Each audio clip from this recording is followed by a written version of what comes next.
All governments say the same sentence. We are working for you. Stability, growth, opportunities. Sounds great, doesn't it? But if you look at history, you realize that behind those nice words, dark games have been played. Here's a fact. Governments have been playing the same game for centuries. They keep citizens poor and play certain games to stay powerful. And these games are not new. The names change. The packages are updated. But the goal is always the same. To transfer money from the people to themselves, to make the population dependent. Let's start with the oldest trick, inflation. If a government spends more than it collects in taxes, it solves it in two ways. Either it raises taxes, which would be shooting itself in the foot, or it devalues the money without the people realizing it. Ancient Rome was a master of this. In the 3rd century, emperors started reducing the silver content of coins to cover war expenses. The denarius, which was once 95% silver, eventually became almost entirely copper, but no one was told anything. And the result? Prices rose, wages became insufficient. Here's a silent tax for you. Then came the era of forced debt. In the Middle Ages, kings would tell merchants and guilds, lend money for your country. But this wasn't voluntary. Those who refused would have their property confiscated or be imprisoned. Kings said, "We will repay you," but they either delayed or never paid. It was a kind of robbery, but under the name of duty to the nation. And this went on for centuries. Then things became more systematic. Banks got involved. In 1694, the Bank of England was founded. Why was it founded? To help the people? Number. The government needed money to fight France. The rich lent money to the state, and the state said, "We will pay you interest." Guess who paid the interest? The people, through taxes on everyday items like salt, beer, and cloth. The rich safely earned their interest, and the people paid more taxes. In other words, what they call the national financial system was essentially a tool to transfer money from the poor to the rich. Today, the same trick appears in a different guise. Governments run budget deficits and borrow. They issue bonds bought by banks, investors, even foreign countries. The people are told these investments will create jobs, but most of the money goes to defense contracts, big corporations, and bailout packages. And when that debt is to be repaid, the debt is portrayed as for the people. But the bill is always sent to the people. In short, profit for the state, burden for the people. Remember the 2008 crisis. Banks took risks like gamblers, and the system collapsed. Who bailed them out? Us, the taxpayers. Who profited? Again, them. Private profit, public loss.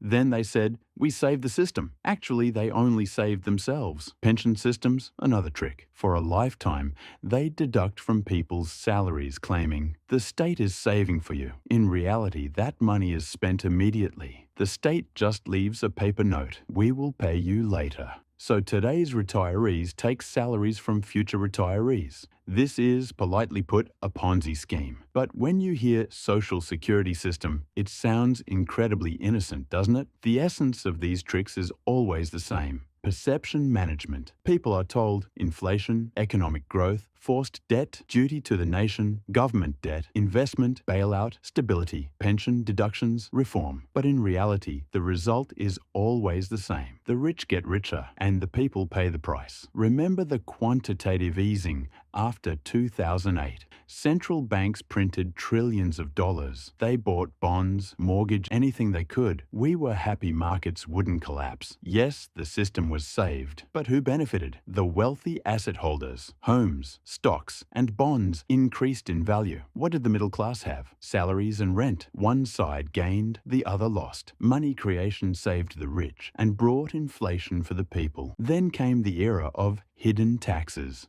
Now no one says, "We are raising taxes directly." Instead, they quietly take it through inflation. Prices rise, and you feel your salary is rising too. But in reality, your purchasing power decreases. The feeling of wealth is an illusion, and the real money in your pocket shrinks. This is not a mistake. It's a planned policy. Governments love inflation because it reduces their debt, but it also reduces your savings. And regulations, on paper, they protect you. But who writes those laws? Lobbyists from big corporations, railroads, oil, technology, finance, all have done the same throughout history. Instead of playing the game, they learned to buy the referee. The public thinks there are rules, we're safe. In reality, they are just protecting their profits. War financing is another trick. In World War I and World War II, bonds were sold to the public. It's your patriotic duty. But who benefited from those bonds? Wealthy investors. The interest was paid from the taxes of future generations. It's the same today. Iraq, Afghanistan, trillions were borrowed. 5 defense companies profited. The people paid. Wars are temporary. Debt is permanent. The sneakiest trick is complexity. Tax laws are thousands of pages. Financial instruments are so complex, no one fully understands them. Budgets are filled with jargon, so the public cannot understand what's happening. If you don't understand, you can't resist. Rome had debased coins. Today we have balance sheet games. But the result is the same. Money changes hands, but you don't notice. Has the situation changed today? Number. Inflation eats your savings. Debts are rising. Bailouts are still the first solution. Central banks direct the market. The state passes the bill to the people indirectly. You work more, but in reality, earn less. And this is completely by design. What does history tell us? These tricks have always existed and always returned. Rome devalued money, and the people suffered. In the Middle Ages, kings forced debts. Merchants went bankrupt. Today, governments borrow, and the people pay. Times change. Mechanisms remain the same. And most people don't even notice this cycle. They see inflation as natural, taxes as inevitable, and bailouts as generosity. But the real trick is this: ignorance. If people don't know history, they fall into the same trap again. That's why financial education is resistance. Economic history is a weapon. If you know it, they cannot deceive you. Final word.